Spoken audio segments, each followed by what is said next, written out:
everybody, welcome to clue number 4 for Open Minds Mystery Knit Along. I'm Lauren Elkin, I'm a knitwear designer, and I'm having such a blast having an open mind with you as we knit open minds together. This is the companion video for clue number 4, and I am assuming before you watch this video that you have read through the pattern. It will make all the words that are about to come out of my mouth make a little bit more sense if you have watched the video, read the pattern before you watch the video. So promise me that you'll go ahead and do that. Since you've read the pattern, you know that in clue 4, you're going to need your LY and the rest of your MS from clue 2. So those are the 2 yarns getting used in clue 4. Clue 4, we also finally get to work with those beads. So have your beads on hand. I'm going to teach you how to use them in this video, and you'll see the different places that they get incorporated into stitches should you choose to use them. You do not need to use them if you don't want to. I'm careful as I show you the different steps here, not to give you too much of a spoiler. So you're not going to see anything really finished like it would look on your shawl in this video, because one of the really fun things about doing mystery knit-alongs is the surprise of watching what comes off your needles. So the first thing that I want to do with you guys is look at unzipping and how to unzip stitches, because that's the first skill that is used. I want to, before we jump into that and I show you on the camera, this is clues 1, 2, and 3. I've knit you guys like a little mini open minds. It's pretty fun. It's so much fun to watch you guys all knitting this. So this is clue 1 in the middle here. You cast on with the I cord right up at the top. And this is clue 2, and this is clue 3. And the first thing that clue 4 has you do is unzip the stitches from clue number 2. So I'm gonna look at that with you together. Are you ready to do that?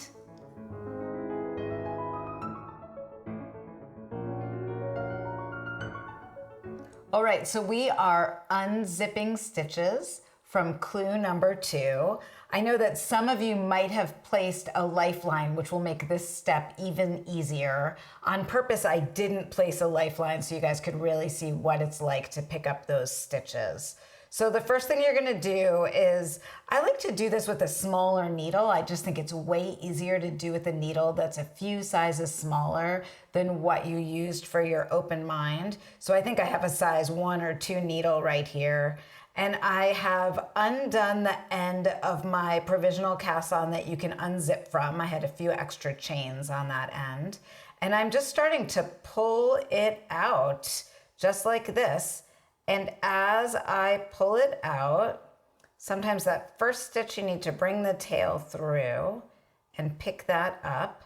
And then you will begin to pull out your provisional cast on and go in and pick up the stitches as you pull it out so that you've got the right leg on the front of your needle and the left leg on the back of your needle. And you'll just unzip right like that. Your goal is to get 91 stitches onto your needle. If you find when you get to the last stitch that it's like lost because you have a half stitch there, you'll just pick up a stitch from the edge. Your ultimate goal is to have 91 stitches on your needle. And then remember, if you used a smaller needle, when you go to begin knitting those setup rows, make sure that you switch over to your working needle. It would be a bummer if you were on the wrong size needle. So that's the big tip I can tell you for this. Once you've got those stitches on your needle and you are ready to work the setup rows, we need to get your LY prepped and ready to go. So let's talk about that together.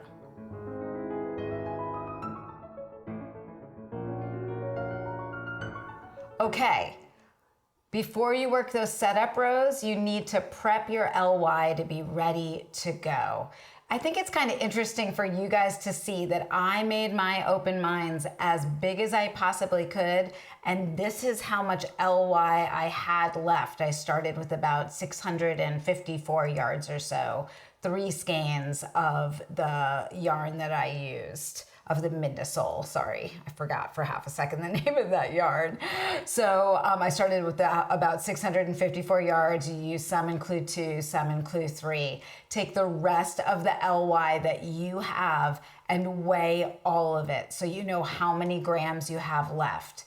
Then subtract 15 grams from that total amount and divide that number in half. That is how much yarn you have allocated to clue 4, and the other half will get allocated to clue 5. You don't have to split it up. You just want to be able to weigh your yarn as you go so that you don't use over that allocated amount. I gave you a place in the pattern to write that down so you don't forget. I find keeping those notes to be incredibly helpful. This is also written out in the pattern if you want to follow that along. The other thing that you're going to use for clue 4 is the rest of your MS left over from clue number 2.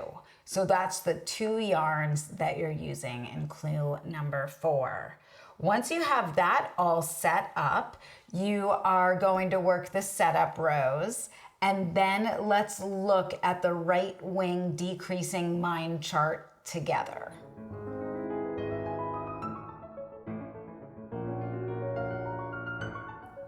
Okay, let's quickly look at the right wing decreasing mind chart together. So if we look down at the chart, you're gonna see that there is a red box, and that red box is a 16 stitch repeat that gets worked 3 times across. This lace stitch should be very familiar to you because it is the same lace stitch that we used in the center of clue 1. The gray rows are worked with your LY, and the green rows are worked with your MS. So you're using that remaining MS from clue 2 and working with your LY for the gray rows. So lace is done with the LY. I make this easy. And those are actually garter stitch rows that you're working with the MS. You'll see that every right side row has a decrease, and that decrease happens 4 stitches in from the edge. And those decreases are worked all the way up your chart except for the last row. The other thing to know about this stitch is you're working an integrated I-cord edge that is written in on your wrong side rows. Remember, you guys, that all of the charts are written out. So if you're unsure about what the chart is saying, you can go ahead and double check with the written instructions to help you stay on track, okay? So that's everything I think you need to know for the right wing decreasing mind stitch. But now what we want to do is talk about a decision that you're going to make once you are done working this first chart. So let's go ahead and look at that together.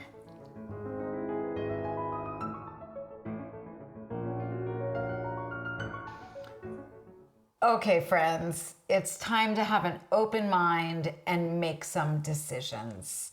This is not that complicated, but it's a lot of information and you have a few different decisions to make. One decision is how wide you want the wingspan of your shawl to be.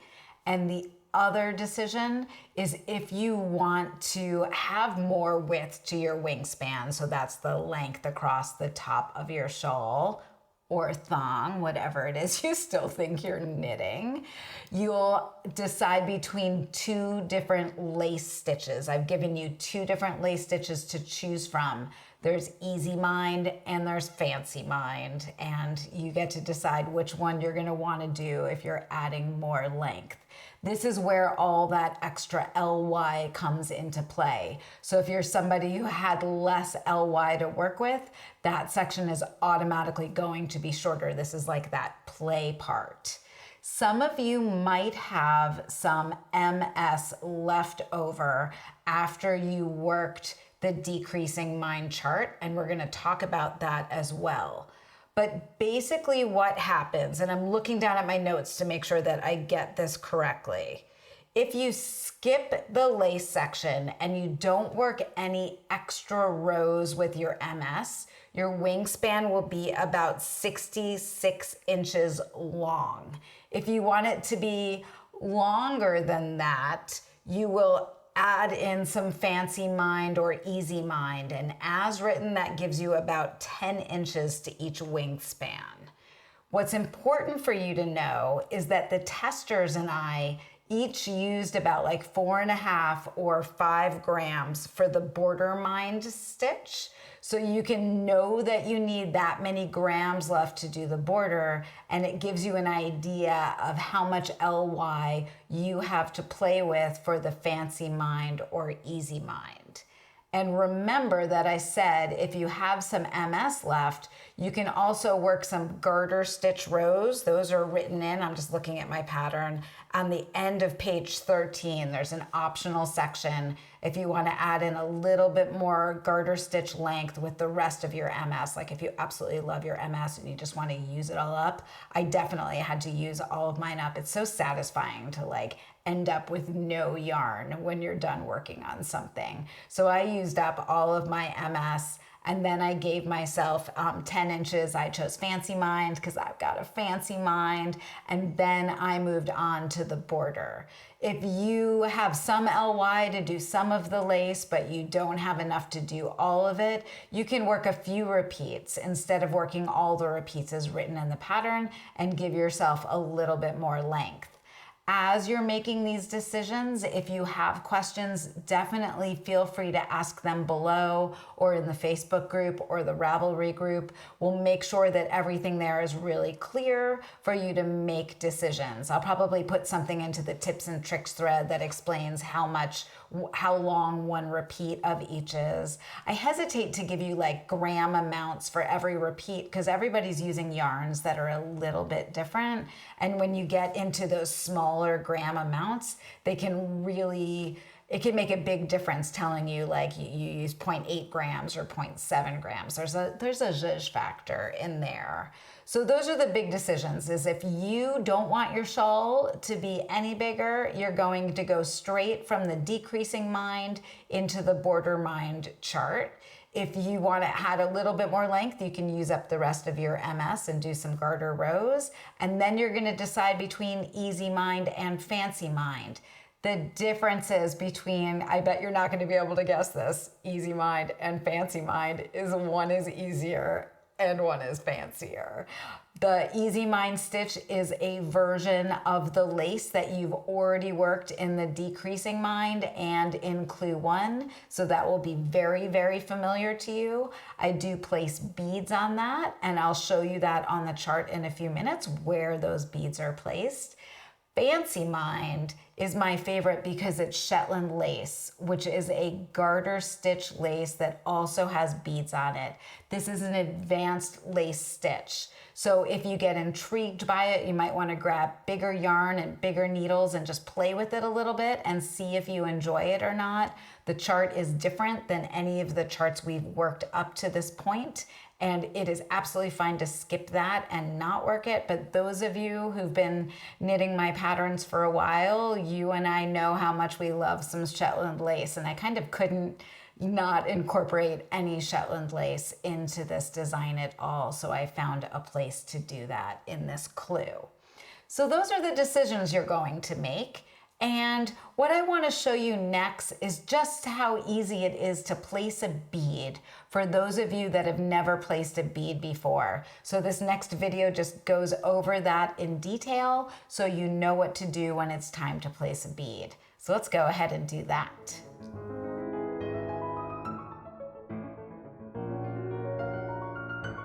Okay, it is time to place a bead. I am going to be placing a bead with a small crochet hook. I also have a separate video that teaches you how to use a small crochet hook or a beetle needle or super floss, and you're welcome to go ahead and watch that as well if you want to dive into this technique in a little bit more depth. But the crochet hook is just so easy, so showing you how to use that takes a second.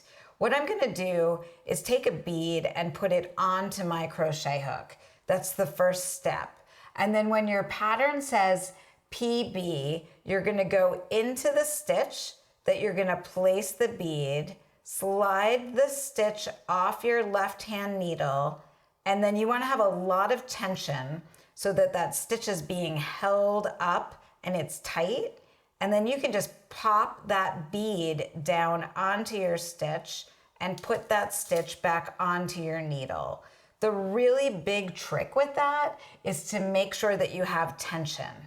Now in this pattern, after you place the bead, you're going to be slipping that stitch. If you're on the right side of your work, you're going to be slipping that stitch with your yarn in back. If you are on the wrong side, you're going to be slipping that stitch with your yarn in front. So I'm gonna show you that one more time. I'm gonna go ahead, take a bead on my crochet hook. I'm gonna go ahead, take the stitch that's supposed to have the bead on it, slide that stitch off, slide that bead on, put that stitch back onto the needle, just like that. And then you'll go ahead and work the next stitch as written, and that bead is locked in place exactly where it needs to be for working the pattern. Remember, if you're working on the right side row, your yarn is held to the back, and if you're working on a wrong side row, your yarn is held to the front. This is the step where you'll want to make sure that your beads are showing up beautifully. I know that there's a few of you who ended up buying, more like 10 different beads to choose from. So you might want to play with a few different beads on your yarn at this point. I'm using a yarn that is not a lace yarn right now, just to make it easier for you guys to see the stitches. But especially if you're using a yarn that has a halo, you definitely want to make sure that that bead can be seen and isn't getting lost. So that is how easy it is to place a bead.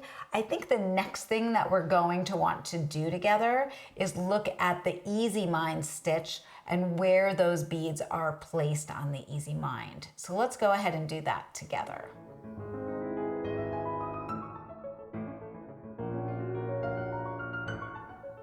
Knitters, if you are knitting the Easy Mind or you want to learn more about it, let's look at the chart together. Easy Mind is not difficult. It is the same lace stitch that you used in Clue 1. The only thing is the addition of beads, and I'm going to show that to you on the pattern. So you're working all with LY in Easy Mind, and you're working across row 1, and those stitches should be very similar to you. When you get to the red box, you're working that 20 stitch repeat twice, and then finishing up with 11 stitches on the end. When you come back in the other direction, you'll see a symbol that says B, and that's to place bead and slip stitch purlwise with yarn in front, because you are on the wrong side of the work when you are placing those beads. So then you're working across the row 2 and continuing on with some very easy rows for 3 through 6. Remember with these charts that you also have the written instructions, and you can use those as well to double check yourself. This is some fun, easy beaded lace, and I'm excited to see them start to come off your needles. Now, for those of you who are feeling fancy, let's look at that stitch next.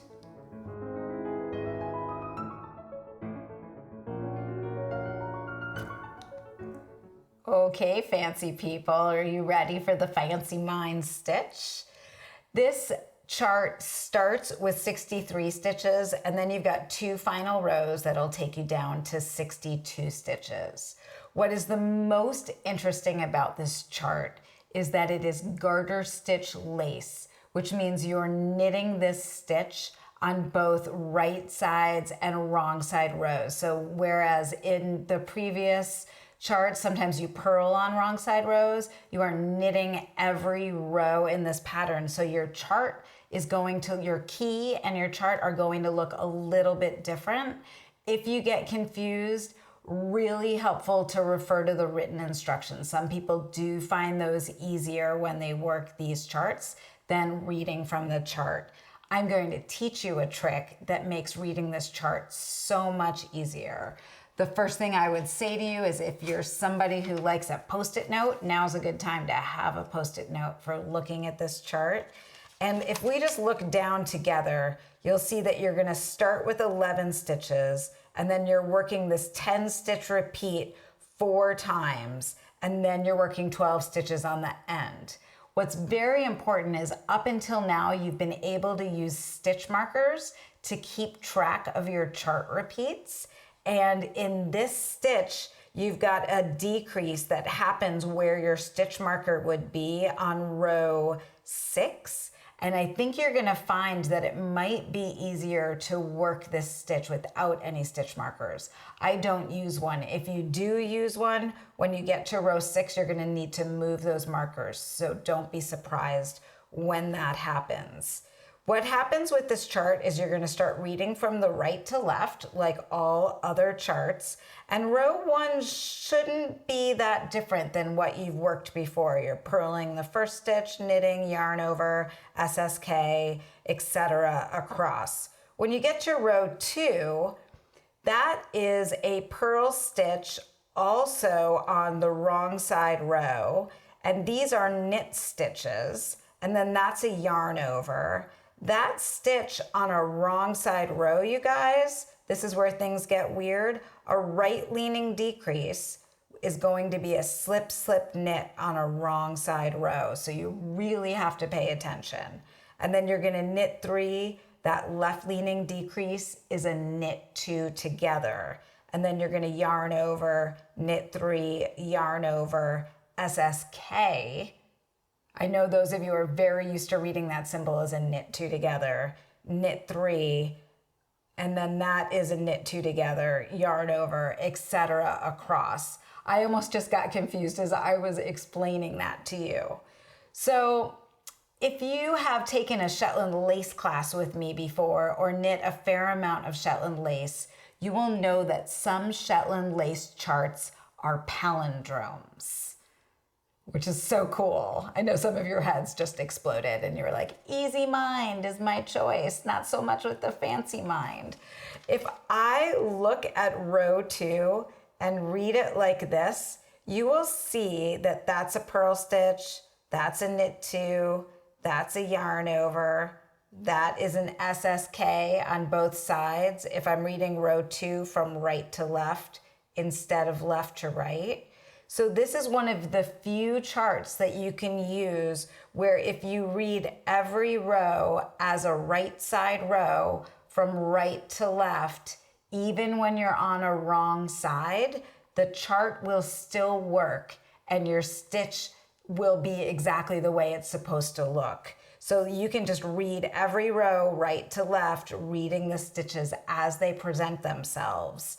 If this doesn't make sense, if you've taken a class with me, we've gone deep into this to understand this. If this is like, ooh, I want to take that class with Laura, take it with me at some point. I'll be teaching it in the fall for sure. But you can also double check yourself by looking at those written instructions, and those will really help you. What I want to do is look at what this stitch looks like with you on my needles and knit some of it with you so that you can see how it flows. I absolutely love this stitch. It's going to be very helpful for you with a garter stitch lace to mark the right side of your work with a removable stitch marker. These are really important and helpful for you to know if you're on a right side row or a wrong side row, because with garter stitch lace, it is really not as obvious which is your right side and which is your wrong side. So it's pretty easy to get messed up with that, especially if you don't have a tail and you're like, you don't want to be looking all the way back at your shawl to figure out if you're on a right side or wrong side. You're just going to have this on your needles, and that marker will really help you know right away. As you work, move it up so it's close to the needle so you don't have to go looking for it. This is blocked, so you guys know that. You know that lace does not look good until you block it, so yours is not going to look like this as it comes off your needles. The other thing is, so that you guys could see the stitches really easily, I did not use a yarn with a halo like many of you are using. So a lot of this crispness right here is going to be filled in for you. And I think it's just important for me to say that I just wanted to choose a yarn that would show up really well on camera for me. And I'm just gonna go ahead, I am on a row 1, and I'm reading the chart and working across on row 1. And I'd love to work rows 1 and 2 together with you, just to get an idea. I had to get my yarn all situated. So I'm purling the first stitch, I'm knitting the next stitch, I'm doing a yarn over, I'm doing a slip, slip, knit, I'm knitting 1, I'm doing a yarn over, I'm doing a center double decrease. I love, love, love knitting lace. Doing a yarn over, knit 1, knit 2 together, yarn over, knit 1, yarn over, slip, slip, knit, knit 1, yarn over, center double decrease, yarn over, knit 1, knit 2 together, yarn over, knit 1, yarn over, slip, slip, knit, knit 1, yarn over, center double decrease, yarn over, knit 1, knit 2 together, yarn over, knit 1, and then I'm, well, oh my gosh, what just happened there? I lost my yarn over. My yarn was getting too close to me. So yarn over, knit 1, purl that last stitch right there. And that is row 1. And now I'm gonna turn my work and I am going to work row 2 with you guys. And remember, since this is garter stitch lace and this chart is a palindrome, I'm gonna actually read my chart from the right to the left again. I'm gonna purl 1, I'm gonna knit 2, I'm gonna yarn over, SSK. One thing I should tell you guys as I'm knitting this is I only worked the repeat once on my needles because you don't need to sit through and watch me doing that. I'm knitting 3 right here. If you get lost, you can just kind of go back and look at your knitting, right? Okay.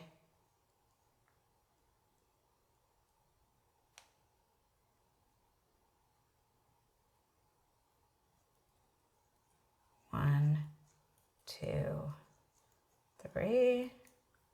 Getting caught up on my needle.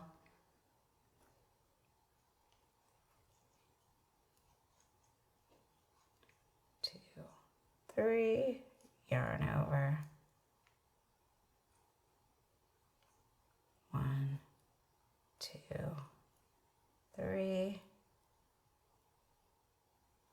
If you ever get lost in your stitches, I did a decrease there, so I'm doing a decrease here, yarn over, and 1, 2, and I'm at the last stitch.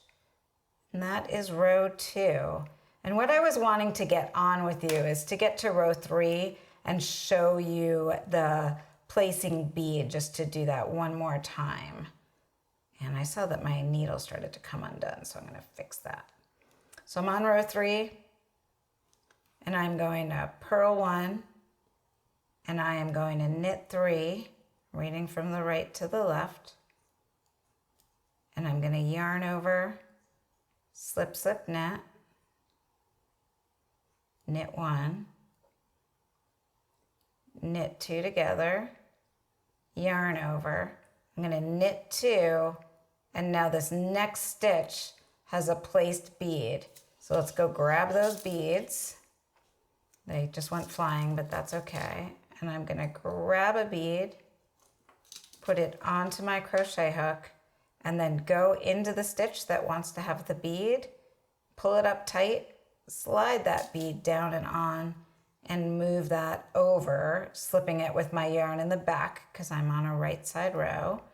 And now I'm going to knit 2, yarn over, slip, slip, knit, and continue on like that. I love this stitch so much. It's such a fun stitch.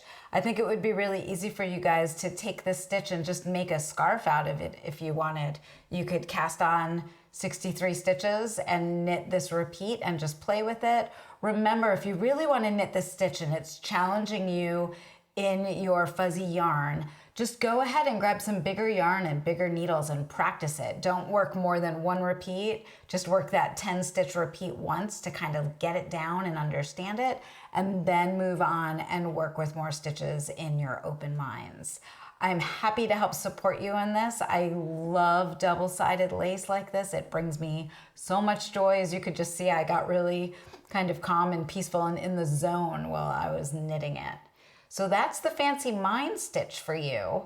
Once you've worked Easy Mind or Fancy Mind, if you're working them, the next is to move on to your Border Mind stitch. So let's look at that quickly together so you understand what you're doing in that.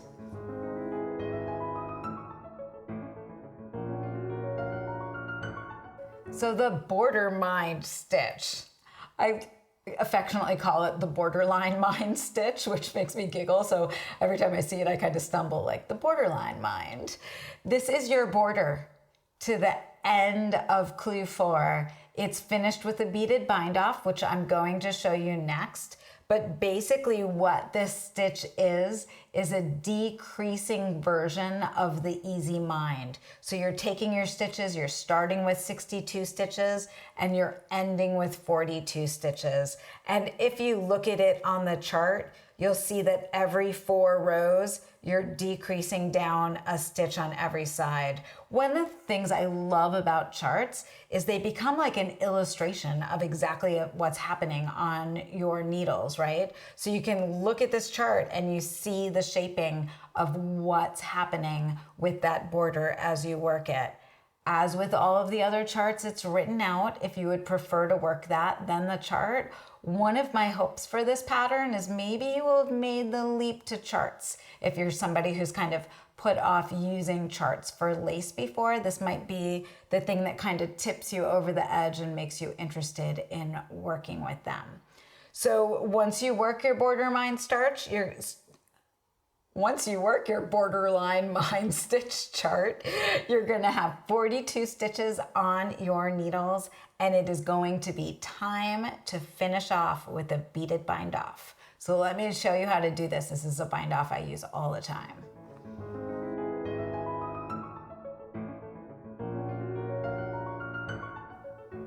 Okay, it is time to work an elastic beaded bind off. This is worked on a wrong side row because you finished your border mind stitch with the right side row, and it is worked knitwise. You can work it exactly as it is written, which I am going to do for you. If you have worked my patterns before, you know that this is a beaded bind off I use often. It is an elastic bind off. You can also work it without beads, but you want to use an elastic bind off because you want the edge of your thong to be stretchy. I think it's very important that thongs have a certain amount of elasticity to them, don't you? Just joking. For your shawl, for the lace to block out when you go to block your open mind, you need to have a stretchy edge there so that it can really stretch out and look beautiful. So I'm just gonna go in on my needles. I'm working this exactly as written. I'm gonna knit 1 stitch and I am gonna put it over onto my right hand needle. And now I'm gonna knit 1 more stitch, and I'm gonna take my left hand needle, put it into those 2 stitches and knit them together. So I've just taken 2 stitches and made them 1 stitch.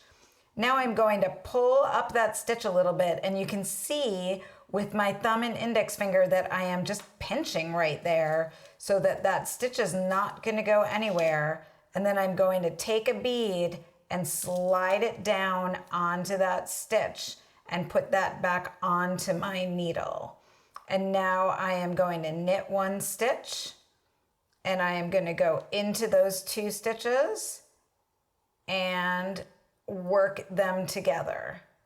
And now I'm going to knit one more stitch, go into those 2 stitches, work them together, stop, pinch, grab a bead, place that bead onto that stitch,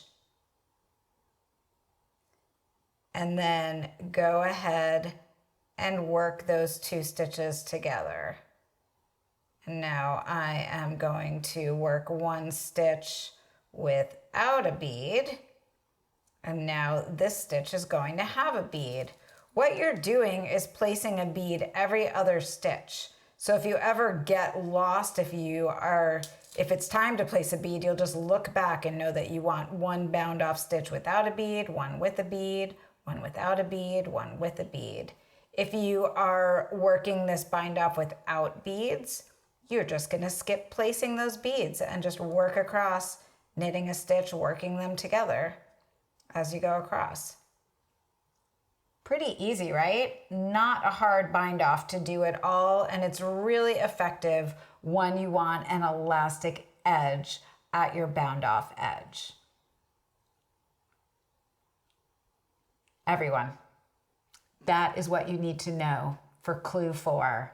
I am sure that there are things that I haven't thought of that you are wondering about. So maybe watch parts of this again if you're confused, read your pattern, ask questions. We'll get some more stuff into the tips and tricks thread.